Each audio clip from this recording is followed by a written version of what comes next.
So, my name's Tim Wicks, and I'm a priest here at City Center.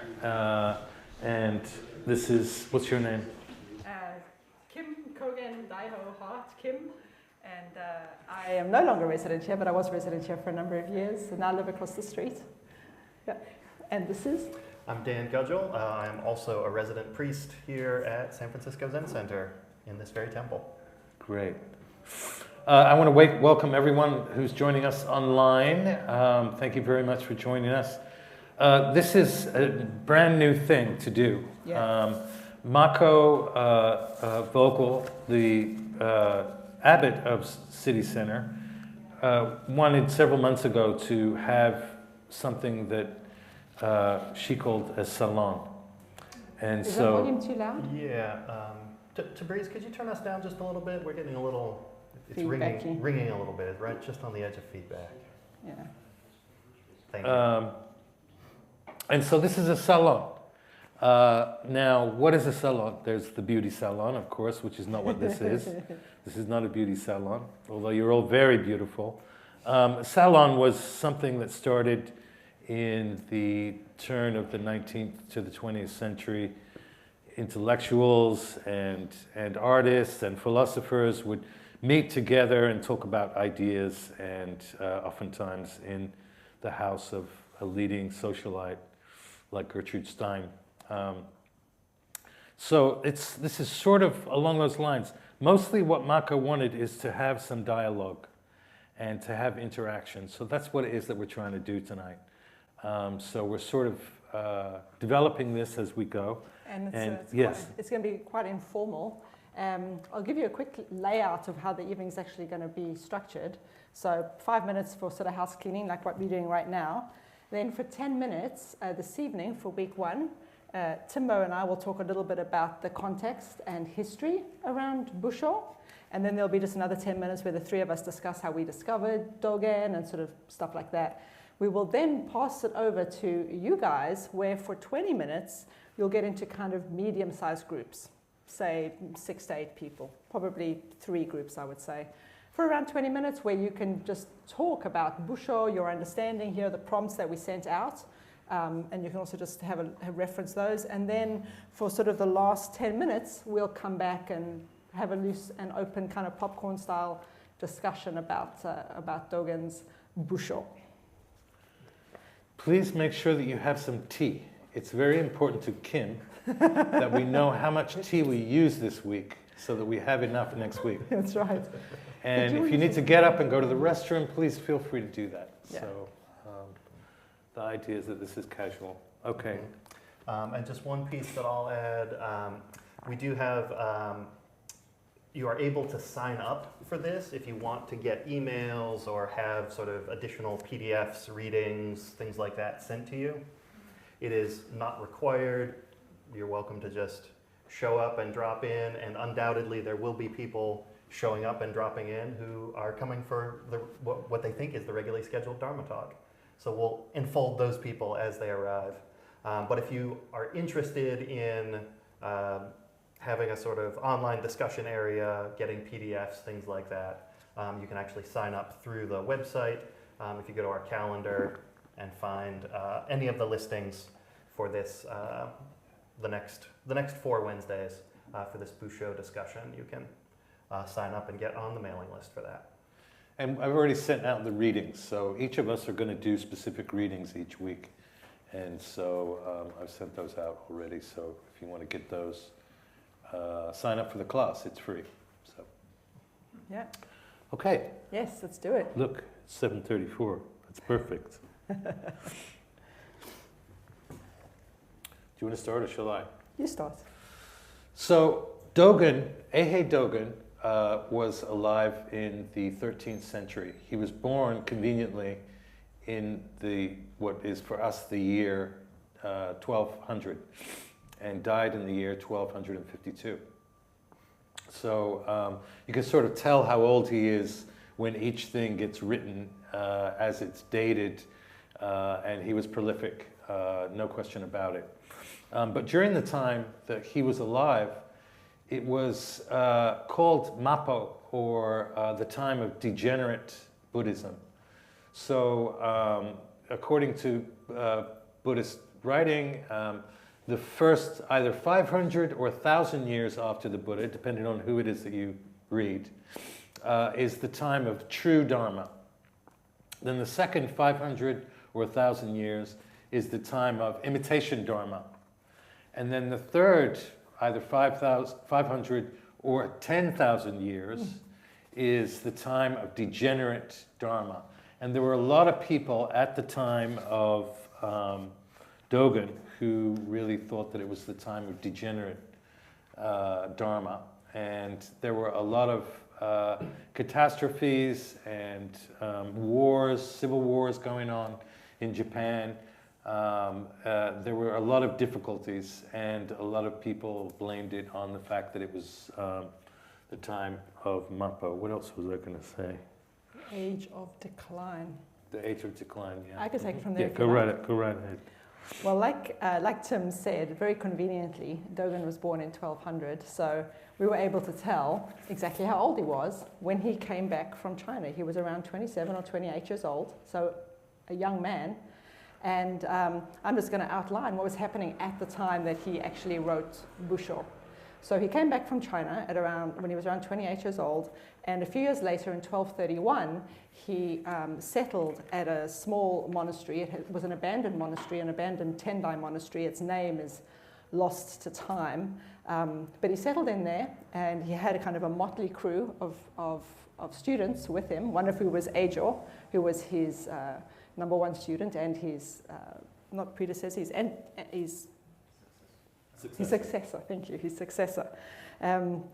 In the early years, while Dogen was at this particular temple that has not yet got a name, Eihei was writing down his lectures. He was giving talks, and he ended up compiling a bunch of those lectures into what was referred to as the Shōbōgenzō Zuimonki. Now, this is not the Shōbōgenzō we're talking about here, which is the Kana Shōbōgenzō, but the Shōbōgenzō Zuimonki is a wonderful little book, which is a compilation of Dogen's lectures and a bunch of question and answers with his students too, and it's a little book about this big, and it's an absolute jewel, an absolute gem. He stayed at this temple and built the first sodo. So this was a monk's hall. He built it in the Chinese style, which was the first time it had been done. Brought it over from China, built it in the same style, which is still done today in Japan. These traditional style monks' halls or zendos are built according to the Chinese and the Chan style. And he then had the first Ango in about 1234. At this point, after the first Ango, the first practice period, he changed the name. It became named colloquially as Koshoji. It had a bit of a longer name, but it was known kind of as Koshoji. And as a result of having this first sodo, this monk's hall, he got a lot of wealthy benefactors who were delighted to see him pursuing this traditional Chinese Zen approach to Buddhism. And with that money, he built a hato, which is a lecture hall at Koshoji, at this temple. And it was in this lecture hall in 1241 that he gave the lecture that is Busshō on Buddha nature. A couple of years later, he, together with this now expanded group of priests, monks, were obliged to leave. Now, we don't know exactly what happened. Some drama. It seems like it was under a bit of a cloud. From what I read, it seems like perhaps, this monastery had originally been a Tendai monastery, and the Tendai folks were a bit annoyed that now it was turning into a Zen one, and Dogen was treading on toes and what have you, and so sort of under a cloud of unhappiness, they left and ended up establishing Eihei. They left in 1243 and headed off. So that's kind of the context of when Busshō was written, Eihei listening, Is there anything you want to add to the historical context, Dan? It must have been a long lecture. I mean, Busshō is a long fascicle, and so the idea of him actually reading this from the teaching seat has always kind of amazed me. It's actually his longest fascicle. That he would read something so long that the monks would sit through it. There's something about that, kind of the actual physical image of him reading this out that I don't know, makes it a little more personal for me somehow. And painful. And painful, yeah. I doubt they had the invitation to move and get a cup of tea like we do tonight. Yeah. I would be interested in back in those days if they read, though I doubt he read it. I imagine he was talking and somebody was furiously scribbling. And then they took the scribbles and they were like, okay, we've got to try and like put this together in a fascicle, and then he wrote it down. Because I've been with a Zen master like that who talks and talk for hours, you know. So Dogen was probably at that school, you know. Okay, so obviously this first meeting is sort of background and to speak generally about Dogen, and then for the 3 succeeding weeks we're going to specifically, Dan's going to be next week, I believe. Next week is Kim, and then the following week is Dan, and then I finish up. And we will give specific page numbers. So in the reading that I sent out, I falsely claimed that I sent out the entire Shōbōgenzō. I did not. I sent out the entire Busshō, which I'm glad about because we have proprietary concerns about just sending stuff around entire works. So you all have, or those of you who signed up anyway, have the Busshō, the fascicle, and then on Monday I will be sending out the page numbers. Actually, I should probably send it out on the weekend. I'll send it out on the weekend, yeah. And also just to say that we're actually all going to be working from 3 different translations, which just naturally were the ones we happen to have at home. We just naturally had the 3 distinct ones, which was awesome. And what I've sent out is a comparative translation, so it has all 3 of the translations that we've used. And they're really well organized, so you can actually go back and forth and look at see what exactly it is that was being said and translated, and there's some very interesting things going on that we'll talk about. Yeah. Okay. Anything else on background, on history? Then we can talk about how each of us personally kind of discovered Dogen, right? Yeah, let's do that. I can't remember. It seems like Dogen just sort of grew out of my practice, and I don't remember like being introduced to Dogen and thinking anything in specific. It just totally made sense that someone as incomprehensible and difficult would be sort of, you know, a really major writer in this wacky school that I was fascinated with. Yeah. It didn't make much sense to me at first, but I knew there was something really heavy there that I wanted to find out about. You don't understand it. Yeah. My time with Dogen was, the first time I discovered Dogen was in the, what do we call them, the noughties? I don't know, 2006, 2004, thereabouts. The arts. The arts. And I was training in Italy at Fudenji, and they were studying the Shōbōgenzō in Italian. And as you can tell, Italian is not my first language. And I was really struggling. And if you think the Shōbōgenzō is difficult in English, you should try it in a second language. And that was when I was like, okay, look, I can't understand this at all. I want to get the English version. That's, of course, when I realized, okay, so what's the English version? And they're like, well, there's a lot of translations. So I got hold of the Nishijima Cross one, which is the one I still reference today, and we started reading that, and I was like, okay, so it's not actually easier in English. It's just as impenetrable, but like brilliant, because I realized that if I spent enough time on any one of the sentences, something grew out of it. And this is one of the things I really appreciate about Dogen. It seems like, much like a koan, and I think this is actually the default assumption, Dogen, the difficult one to read. And I think that has often been my experience, but I think it feels really apparent to me that Dogen is actually sort of coming from a place of this kind of very mystical, personal, direct experience this sort of awakening moment, and kind of living into that. And it so happens that he was very literary and seems to have loved words and had a mind to do things with words that other people weren't doing. And so that is kind of how we come to him, but it really does feel to me like there's this sort of mystical layer underneath, which I think is, for me, is what comes out when I read a little bit faster, when I don't get too hung up on every footnote. And when I notice that there's almost always like a couple of phrases that will sort of stay with me. 95% of something I read from Dogen may not really kind of stay in my mind, but there'll be a sentence or two that kind of keep coming back to me and do start to sort of expand into something bigger. And for myself, that kind of I think I heard you saying this the other day, Lectio Divina. That wasn't me. Is that not you? Oh, no. I wish it was. Yeah. Delicious. But as a method of reading, reading Dogen as a devotional practice, not so hung up on kind of understanding the words, I think has really. What is it again? Lectio Divina. Lectio Divina. Does anyone else know I this love phrase? it. Am I getting it right? Yes. Yes, great. Divina. Great. Excellent. Beautiful. Beautiful.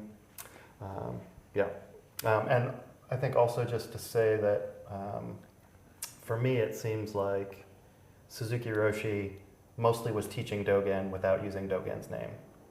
The more I kind of read and reread Suzuki Roshi's writings and lectures, and even in ones where he doesn't mention Dogen, I think he's unpacking Dogen for us. Yeah. Just without saying Dogen's name, so we didn't feel too scared about it. And that's what Kaz Tanahashi has said on more than one occasion. Is Suzuki Roshi's teaching is all Dogen. All Dogen. Yeah. One of the things I thought was interesting, and I only realized it through reading Busshō, but it was kind of a controversial lecture that he gave, because he was just turning Buddhism and the way Buddha nature was understood up until that point on its head.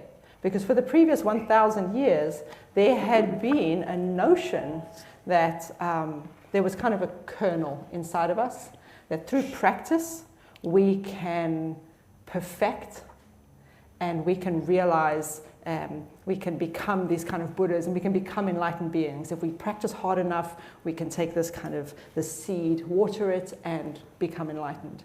And Dogen was saying, nope, that is a misunderstanding. Because what Buddha nature actually is to awaken to the reality of the fact that the self is empty of any kind of inherent or independent nature, and that it is impermanent.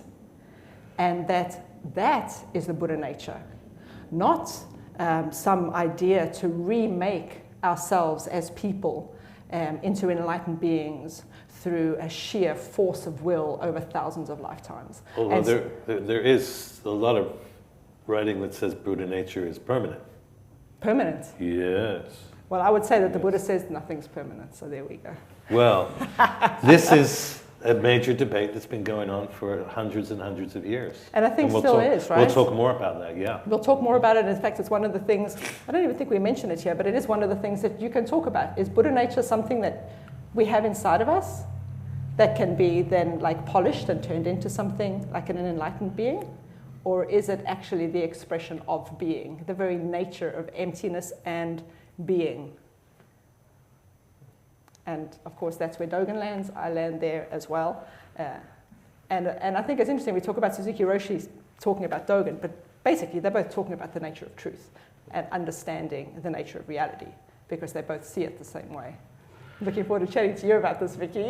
So we've got 3 minutes to talk about what is the relevance of Dogen. The relevance of Dogen. Yeah. Well, we are a very, very niche religion. For me, I find Dogen extraordinarily relevant because he points me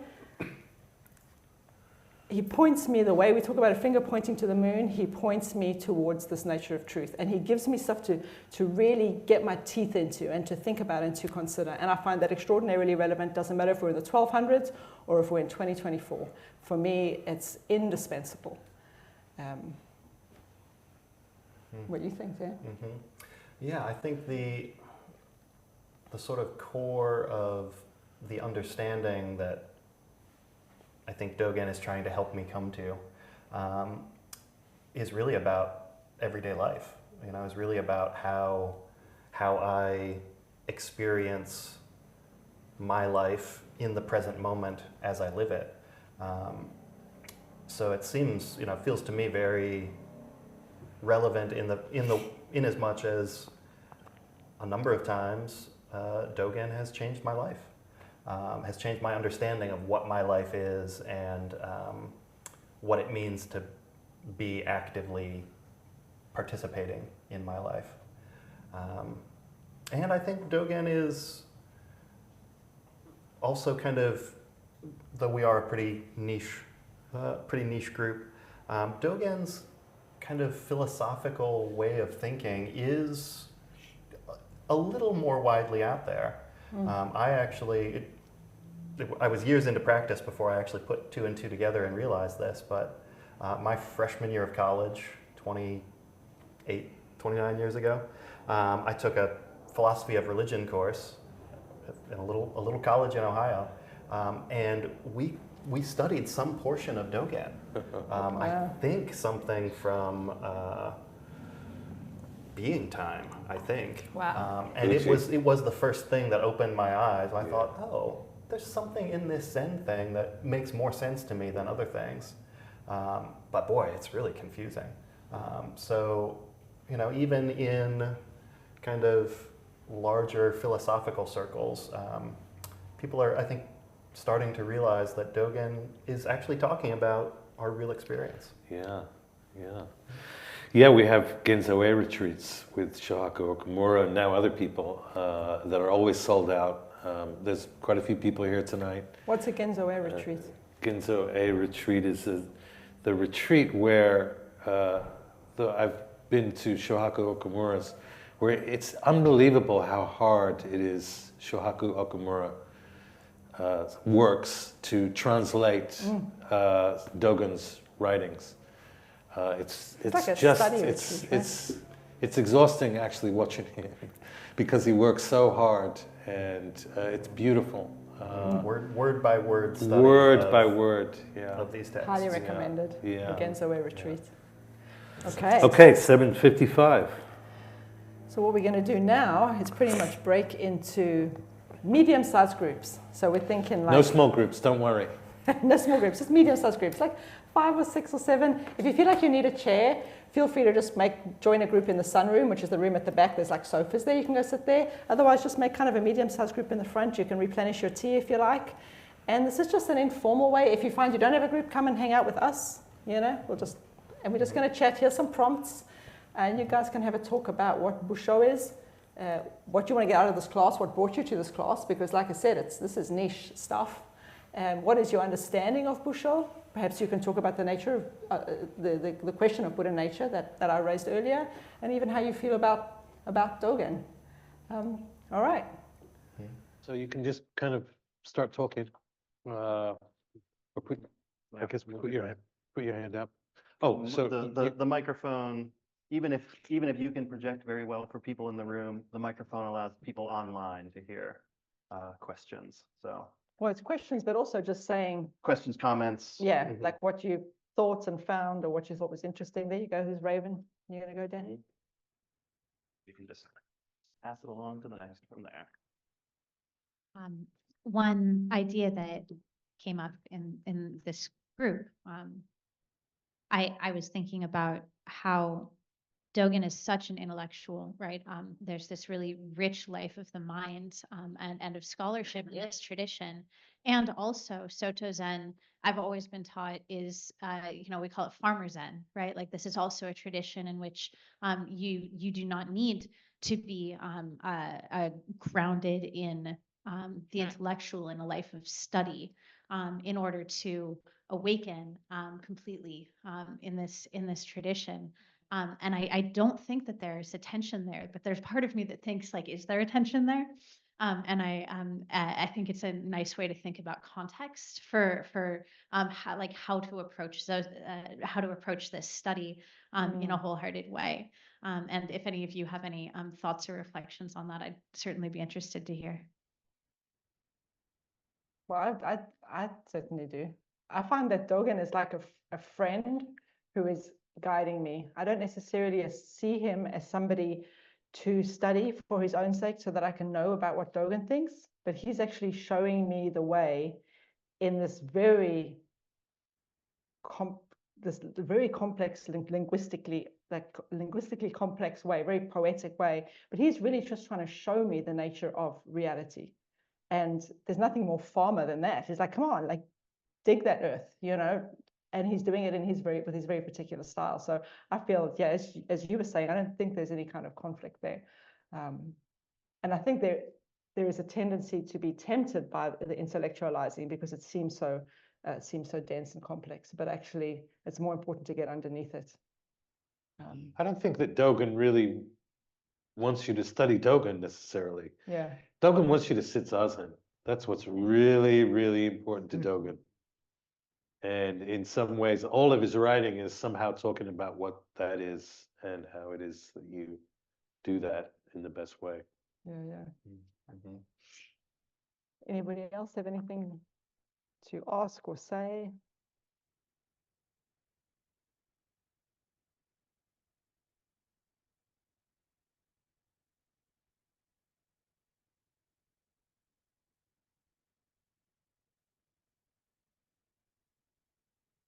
Yeah, thank you. I guess when and I'm not well read in Dogen, apparently no one is, but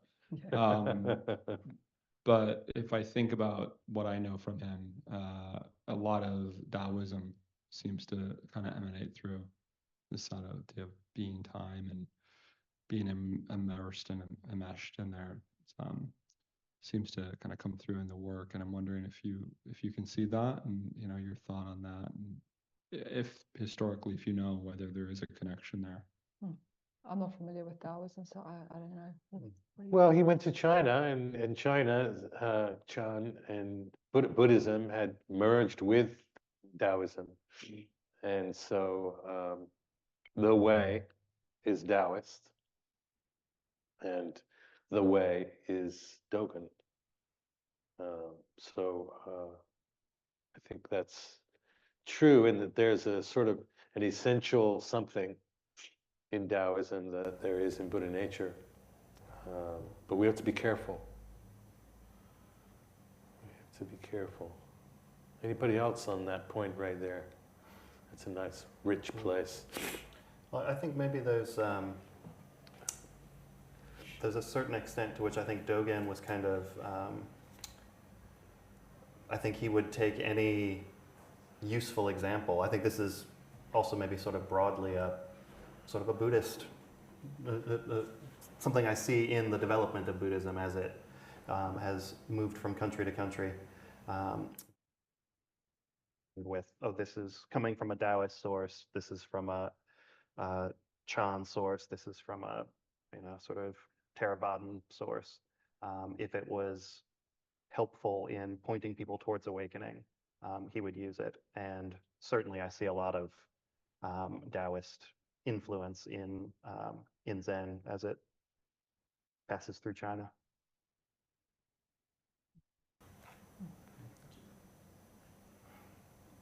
Anybody else? What came up for you?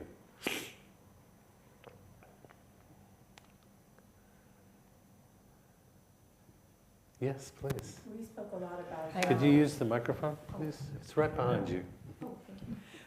We spoke a lot about how poetry is a wonderful medium for experiencing something which is actually inexpressible through language. Yeah. Great. Expressing through language, though, which is inexpressible through language, which is what Dogen's doing, right? And sometimes his poems are really confusing to me too. They are beautiful, but... David, all the way in the back. Can you hand the microphone back? Concert style. Thank you. So this, It's on. so this brings up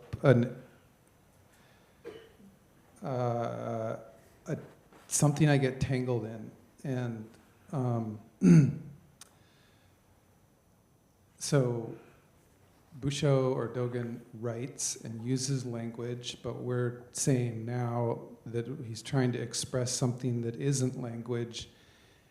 I think number one, for me, that it's kind of a trick that's being played on me, on us. That is, at least I fall into this thing. Is when I start using language, I start using language, and so I feel like I'm pulled into that trap.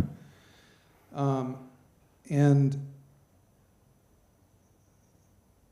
the other side of it too is that language is language, no matter how you slice it. So if he's trying to take us somewhere, we still have to construct meaning out of that. It's never going to be the experience. So I have to construct that experience out of my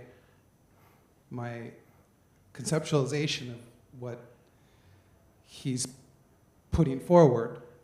And so, I don't know, I guess I don't see a way around it in a way. Like See a way around what? Using language? Using language and and getting into an idea of something. Yeah, we're gonna talk about that, about how it is that you talk about these things. How we talk about it and maybe how we get around it. One of the most useful expressions I heard once, which is directly related to what you're talking about, is that the map is not the territory. And we need the map, and the map is the language, and the territory is the territory, and we need the map to help us, can sometimes guide us towards the territory, but the territory is experiential. And the two don't meet. They don't meet. So it's up to us to do our homework to learn how to get into experiencing and not to fall into the trap of the seduction of language. Yeah. Because it really settles us well into the world of the relative, and we're very familiar with it, and we like using it. And so we've got to be our own sort of, open the gates to the prison, and let ourselves out. And I think it's also possible, I see myself do this sometimes, to be really dismissive of language and the human experience, but language and our human experience is included in ultimate reality. So, our language maybe doesn't